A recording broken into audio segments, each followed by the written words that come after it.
So, kind of just like everything, I like to always do some review.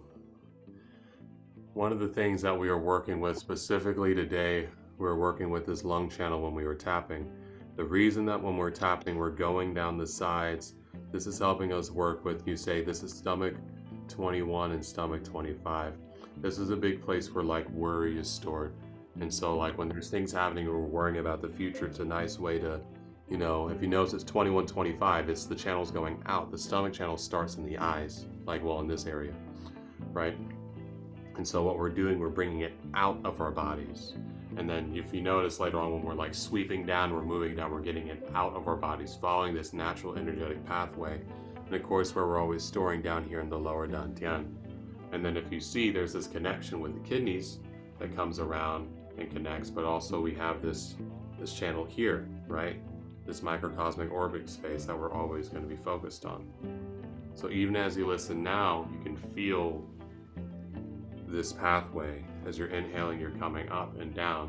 One of the biggest things that I speak about, or that I've been talking about more lately, is this difference between Kundalini and like the Daoist path, right? The Kundalini path is one of more fire. The Daoist methods of, I guess I would, let me be concise.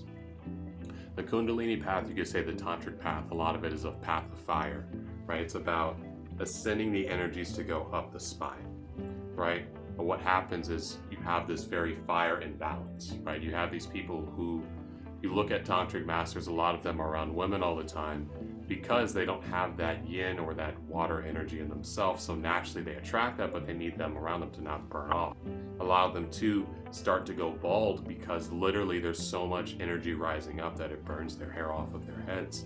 But then also that leads to imbalances. And then if you really look into it, the issues with sexual assault and things that happen within these communities is because they are imbalanced. It's not validating that, it's just the side effect of those things in this modern age. And so when it gets into the Taoist practices of fire and water, it's a practice of bringing it up the spine, but making sure we balance it in ourselves with this yin pull and developing that by bringing it back down and then back up. So that way we don't have to go outside of ourselves for this yin energy. When you're practicing and cultivating with a partner, yes, you have that yin energy, but also you are giving her your yang. She's giving you her yin, but also you have your yin you developed. She has her yang, or they have their yang they've developed. So this is one of the biggest pieces of it. It's something that I found is more balanced.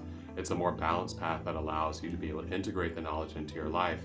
And again, like combat this fieriness or this like really heavy-headedness of a lot of energy being stored in the higher dantians up in the head without the root base to be able to really integrate that or to evolve later on, within your practices, within your spiritual development. Because it's really cool, and like, yeah, you get a lot of experiences and astral things when you keep shooting the energy up to your head, but then you become very detached from life. And it's sometimes hard to integrate those things, not just to tell other people, but just to really even feel like you're in your body, because you still to have more of your energy in your subtle and your astral bodies and your energetic bodies.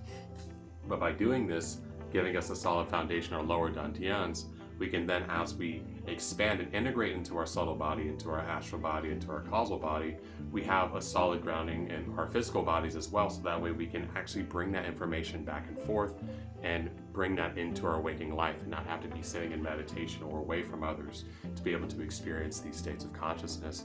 But again, this stuff comes with time, with consistency and practice, something that doesn't happen in 40 days and that doesn't even happen in 90. It happens in years. With years and consistency of practice and a dedication to the path, it's not about how fast you get there, it's just a belief and a trust with doing it that you'll get there. And I just like to bring this out as a visualization of like energy. And again, what we were doing with the lungs start right up in when we're tapping in the lungs, both of y'all coughing, right? When we're tapping in the lungs, the lungs come down and then end at where's the thumb? Okay, the thumb, right here, they end at the thumb. If you notice, I'm not very vascular right now, but you'll have this vein that will pop out like kind of in the middle here and it will go up towards your thumb. That kind of follows roughly the lung meridian. But that's one of my favorite places to tap, especially in the springtime, like this one, to help open up your lungs. And then these places right under the eyes for the allergy points, because when it comes to lungs in Chinese medicine, it's not just the physical organ, it's like the process of breathing and oxygenation. So that includes the sinuses as well. So like one of my favorite things in springtime, getting these points, I like to do this with my arm. This is just a little bonus so I can like really get in there. So I'm not like flexed in that even passively. And then this part right here, you find it on your eyes, but if you're really gentle, you'll find this like little crevice. Like there's this like notch of bone under your eyes, right?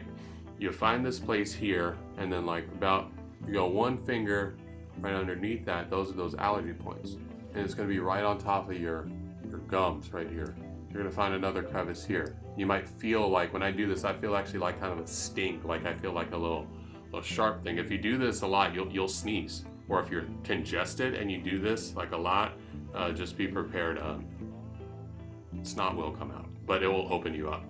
But these things are great for opening up the sinuses, opening up the lung channel, and helping you receive more prana in your daily life and daily practice. As I always say, when done consistently. But those were just some things that were coming out to me to share with y'all today. But do y'all have any other questions or feedback from today's session?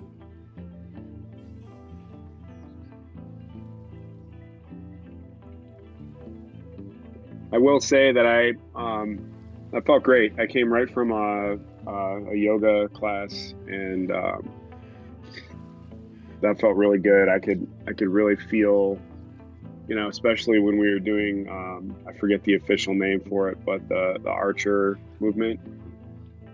I could definitely feel the energy flowing into my palm as I, pulled the back. That was very palpable today. It's good. It's good. Yeah. So thank you again. Much appreciated. You're welcome. Eduardo, you got anything? Yeah, it was really good. Like you say, the tapping on the lungs is, I have a lot of grief from, my mom and letting go. So right now it was good, tapping on it. Like you say, it made me cough too. And yeah, these past couple of days, been having a lot of allergies with pollen and stuff. So yeah, massaging these points does help kind of like feel a little clearer or breathe more. So yeah, the tapping on certain acupuncture or pressure points does help release stagnant energy. So that was really good. Thank you. You're welcome. You're welcome. And also wanted to say next week will be the last week of these classes, because after that it's Easter Sunday, and I got a lot of things going on in my personal life. And then after that I'll be basically at like kind of not working remote, but I'll be somewhere else. I'm not going to put on a recorded line, but be somewhere else for like 2 weeks. And so I will change the day, and most likely it'll be in the middle of the week. I will let you know however things change. I'll just go ahead. Yeah, so Eduardo, I'd like you to share again, because you were saying like you woke up at 6 a.m. and then you had this feeling to go back through what was shared, and how did you find that benefited you journey and everything? Yeah, I'll share. So yeah, I think a couple of days ago that I shared on our Telegram group, I woke up like at 6 in the morning, and I could tell like their intuition for my guys to go back to the Telegram and reread everything that you're posting on there. And yeah, it was very beneficial and very powerful. Reading through those messages and all the practices of how I guess just in the end, how our semen is our life force, and it's just so little things just like that, and how with too, even just with tapping, how we hold on in our emotions, our organs hold on to certain things, anger, fear, and it's just, with tapping it away or doing the keep going, it makes a big difference in reducing all these stagnant energy that we hold on to from our emotions, or just in general, that energy or the chi flow through our body.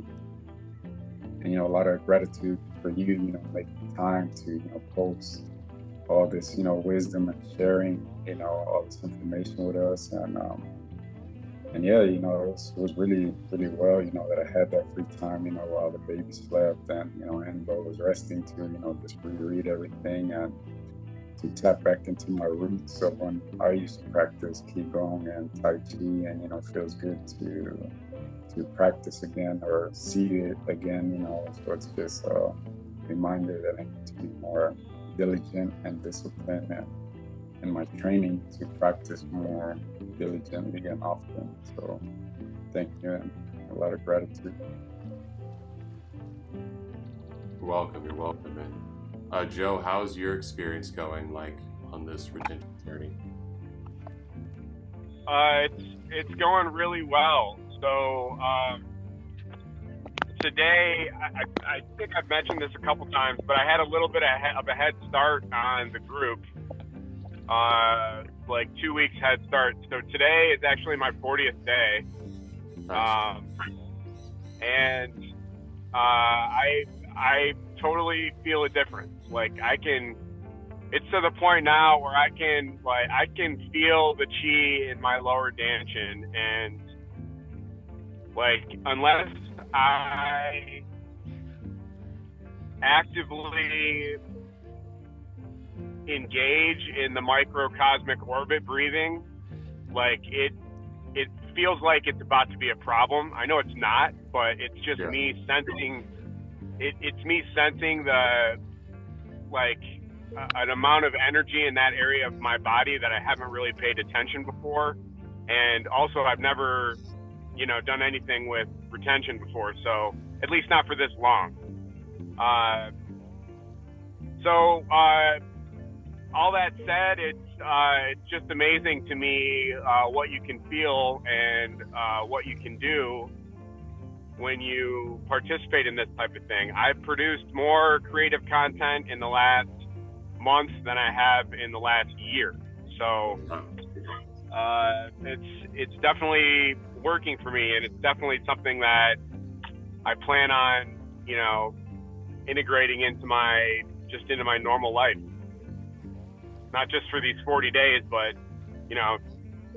I feel like the awareness and the mindfulness that was generated throughout, the past month, the past 40 days, I don't think I could have gotten that anywhere else. And it's valuable because that's the type of, it's experiential knowledge. It's going through something to learn about it instead of reading it. And so I just feel very grateful. It's really helpful, and it's gonna, have a big impact moving forward. Grateful too that you said it perfectly, like really towards the end, where a lot of this is experiential knowledge. It's something that you can't, like, reading about it sounds cool, and like watching the videos and stuff, but you really don't get the juice, you don't get the benefit until you like actually walk it. It's like you could read about walking, but you don't get the benefits till you take the steps. You can read about push-ups, but you don't get the benefits till you push the ground. You can read about semen retention, but you don't get the benefits until you try it, and then you learn how you need to do it once you start to add these extra steps of like qigong, microcosmic orbit, and I don't in these kind of like more open programs, I don't really talk about diet and other things like that, but there's different things that you can do to add to it, but I don't really like to talk about that in some of the more open groups, because what that does, it increases the chi in that, and if you're not super grounded in your practices, then it creates a problem. If you're like drinking a lot of maca root and sea moss, and like I really like dandelion root to help with the liver, with the emotions. Like if you're drinking that but not grounded in your qigong practice and your microcosmic orbit, like it might increase wet dreams, because the energy needs to be redistributed through the body, and not just mentally, but like really making that effort to do the movement. And so I'm really happy for both of y'all for being consistent with this, for sticking with this. We're 26 days, Joe, you're 40 days. I think Eduardo started a little earlier. I started a little earlier too. I just wanted a time where I'm like, oh, when's 40? Okay, 40 the first. It's so I can't lose count. I can just look at the calendar day. Oh, it's day 26. Yeah, because the 26th. But yeah, that's great to hear, and I'm really happy that you've had that growth and that expansion. Do you have any like questions about how you're integrating this into your life, or where do you think you're going to go with this?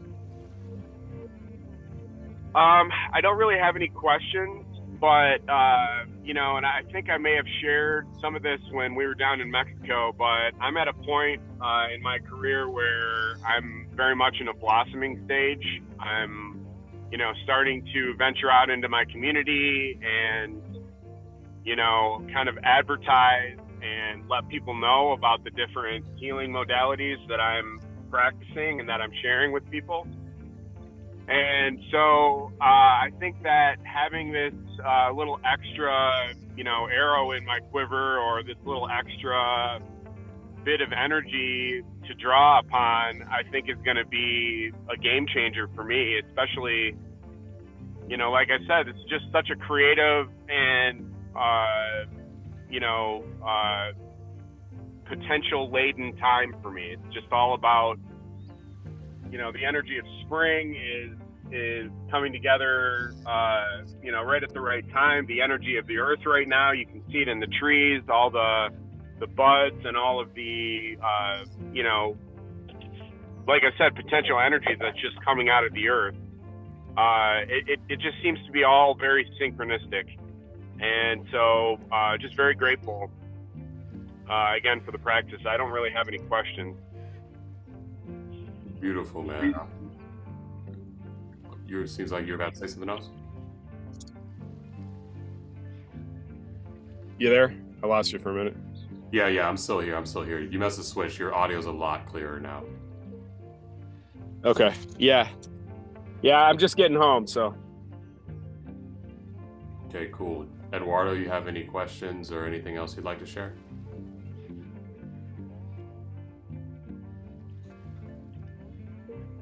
No, but it's kind of interesting too, how you say the diet. You know, it's kind of like everything. You know, whatever you put into your body, you know, it's like you become it. So like the water or food, and you know, like especially with Master Kachin, you know, how he blesses our food, and you go to places and you can sense the difference in, like, let's just say Govindas with all the prayer and their own gardening. You know, makes a big difference energy-wise or prana-wise, and eating food like that. So yeah, something to consider too is like trying to get into a diet of eating certain things too. So yeah. Yeah, I think that's all I got right now. I really don't have any questions or anything. The only question I did have is, I guess I'm trying to log in from my computer because it's easier for me to do the Qigong while I'm on my computer. It keeps asking for a password. I'm not sure why. Okay, the password would be capital C, clear 777. Capital C, clear. Like, yeah, clear 777. That should get you in. How many sevens? 3.